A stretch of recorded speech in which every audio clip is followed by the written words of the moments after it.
ইনকিউবেটরের ভিতরে hatching rate খারাপ হয় খুব মারাত্মকভাবে। সেটার কারণ অনেকগুলা কারণ আছে। তার মধ্যে অন্যতম কারণ হইছে আপনার ইনকিউবেটরে প্রত্যেকবার আপনারা চেষ্টা করবেন হ্যাচিং এর পরে অবশ্যই মেশিনটা ভালোভাবে ডিটারজেন্ট পাউডার দিয়ে ধুয়ে, মুছে, জীবাণুনাশক স্প্রে করে, জীবাণুমুক্ত করে ২ ঘন্টা লাইট দিয়ে তারপরে ডিমগুলা বসাইতেন।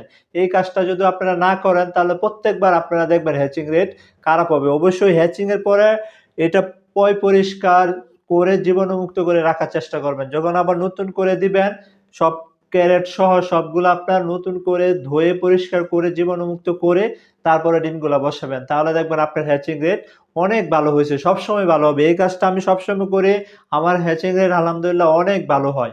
তো হিউমিডিফায়ার গুলা ব্রাশ দিয়ে ভালোভাবে পরিষ্কার করে তারপরে শুকিয়ে তারপর রেখে দিবেন। আবার যখন বসাবেন তখন আবার পানির মধ্যে দিবেন। এভাবে যদি আপনারা করেন তাহলে এই যে হিউমিডিফায়ার গুলা অনেক ভালো থাকবে। হিউমিডিফায়ার অনেকেরা দ্রুত নষ্ট হয়ে যায়। দ্রুত নষ্ট হয়ে যায় আপনারা হ্যাচিং এর পরে এভাবে ফেলে রাখেন। যে কারণে লবণাক্ত লেগে থাকে, যে কারণে হিউমিডিটি পরবর্তীতে নষ্ট হয়ে যায়।